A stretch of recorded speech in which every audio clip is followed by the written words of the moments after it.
Hey, what's going on, everyone? My name is Matt Jarbo. This is 3 Buck Reviews, and I just got home from seeing a very late showing of Alita Battle Angel. I mean, like literally right now, it is 2:30 in the morning.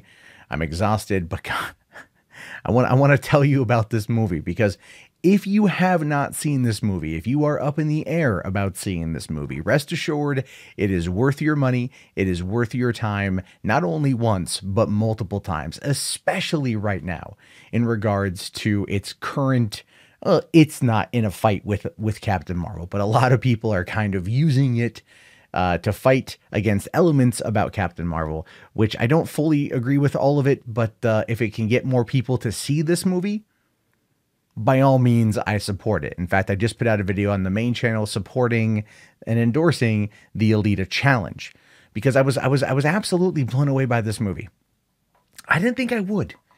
I didn't think I would be blown away by this movie, but I was. I was thoroughly impressed, enjoyed every single minute of it, and it had some problems, but ultimately, it hit its mark. It hit me square in the heart, and I think it hit me predominantly there.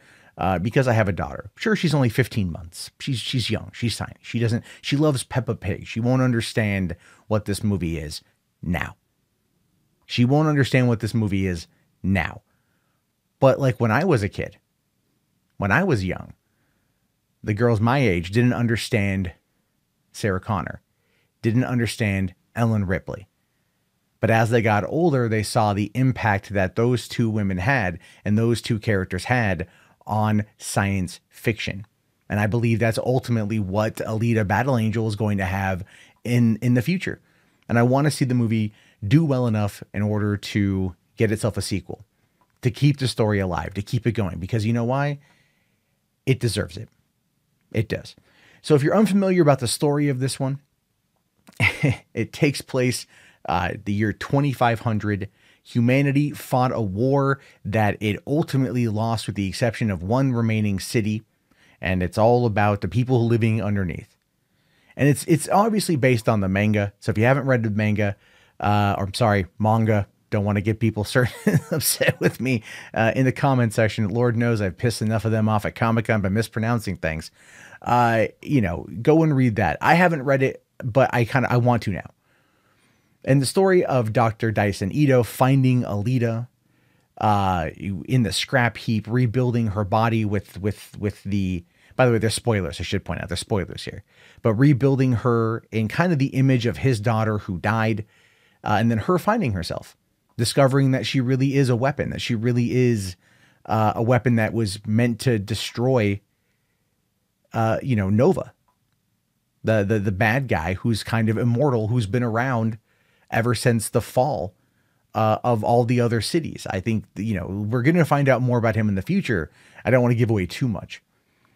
And it's Alita's story, trying to figure things out, trying to become a bounty hunter, to go and play motorball. There's a lot that happens in the movie, and it's over 2 hours long, but you don't feel bored and you don't feel like it's rushing to get from point A to point B. It goes fast when it needs to. It slows down when it needs to. And what really props the movie up are the core performances by Rosa Salazar as well as Christoph Waltz. And they are supported by a great set of supporting casts like Jennifer Connelly, Mahershala Ali, who just, I love that guy. I love that dude's acting so much.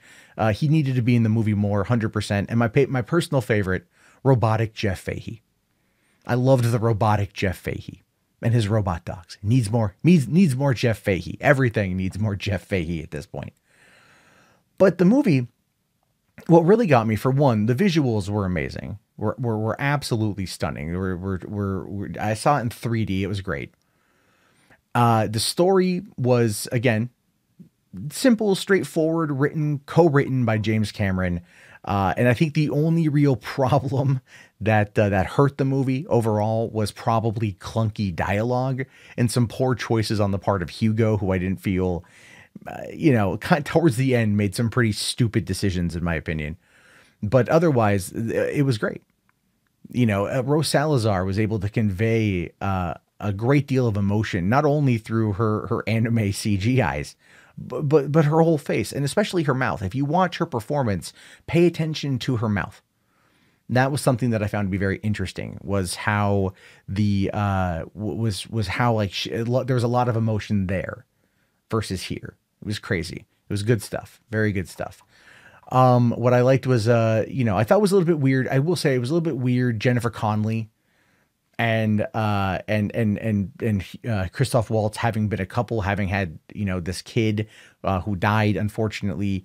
And then them splitting, because there's like, it's not that I feel there's a great age difference between them, but Jennifer Connelly played the character very stone. I thought she was a cyborg, to be honest with you, when I first saw the trailer.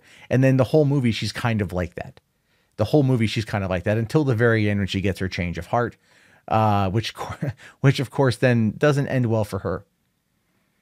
But the guy who played Hugo did a good job. Again, up until the very end where his actions kind of got a little bit weird, but I see why they were doing it. I get it. He of course ends up dying, and they put his body on a cyborg, but then he ends up dying again because he's like, I'm going to be on the run anyway. I might as well get up to the city in the sky. And then of course he don't. There's some great cameos in the movie. As I already mentioned, you had Jeff Fahey, which was awesome. Casper Van Dien makes a brief appearance. That I was watching the movie, I'm like, wait, is that fucking Casper Van Dien? What's Casper Van Dien doing here? And then I'm like, real quick, but then it was him. Jai Courtney makes a very, very, very quick appearance, obviously setting up his character for the next movie if it happens. Edward Norton as Nova makes an appearance. But this is a weird thing. If you go and you watch it again, when we first see Nova's character, I swore, I'm like, that looks like James Cameron. That looks like James Cameron in a mullet with a weird pair of glasses on him. Like he's trying to do a really bad cosplay of Dr. Farnsworth from Futurama. And then at the end of the movie, he takes off the glasses and you're like, oh, it's Ed Norton. Well, Ed Norton with no chin looks like James Cameron, apparently. So there was that. But this is the thing with the movie. It's extremely diverse. The whole thing is diverse. You have, a Latina actress lead, followed up by, African-American bad guy with Mahershala Ali. You've got a whole wide variety of different characters, all different races and different ethnicities. And here's the thing. No one ever made a deal of it. No one ever cared, which is how it should be. Put them in there, do what you want to do, and then just leave it as it is, and no one's going to give a shit because life is diverse. But if you draw attention to it, that's usually where the problems arise. That didn't happen here. Robert Rodriguez did an excellent job directing the movie. He also did a lot of the soundtrack, a lot of the score. There's one point where you see a dude with like 3 hands playing a guitar, and he's strumming along, and my first thought was, that's Los Lobos. Desperado, From Dusk Till Dawn. I recognize the music of Robert Rodriguez. I've heard it enough over the course of the last 20 plus years. I love this man's work, so that's great. And then again, the visuals were just amazing. There were again some problems with the dialogue, as I pointed out. I think there was a big issue with the action for the motorball stuff was a little bit too fast. It looked amazing, but it was, I was sitting pretty close to the screen with the 3D glasses on, so I got to sit further back to really kind of enjoy it. I think that was mainly the only problem with those. It was a little bit too much happening too quick, a little bit hard to keep up with it. But again, upon future viewings, I think it'll be easier to see. And again, you want to look at the detail, the background. You want to look to see the world building is excellent. You want to kind of enjoy the visuals. Like when they find the Earle ship where she gets the battle armor, again, just it having been crashed there for 300 years, no one can get access to it, but it's just in this like waterfall or this pool surrounded by waterfalls and vegetation. It looked beautiful. I just wanted to spend time there. I wanted to spend more time there. I loved the world that they built. It was definitely a movie that was a labor of love all the way through. I mean, James Cameron spent a long time getting this thing made, and Robert Rodriguez, I believe, was the right visual director and visionary director in order to make it a reality.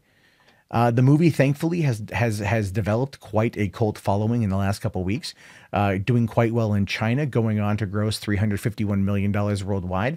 It needs about $400 million in order to kind of get over the success line, if you will. So this is a movie that I wholly recommend. I wholly recommend you go and check out. I wholly recommend you go and see, and don't hesitate. I almost did. I almost pushed off seeing it tonight in order to see it tomorrow night, in which I probably would have pushed it off again to see it after seeing Captain Marvel. But no, I'm glad. I'm glad that I got to see this movie because I feel like there was so much about it that was fantastic. There was so much about it that was great.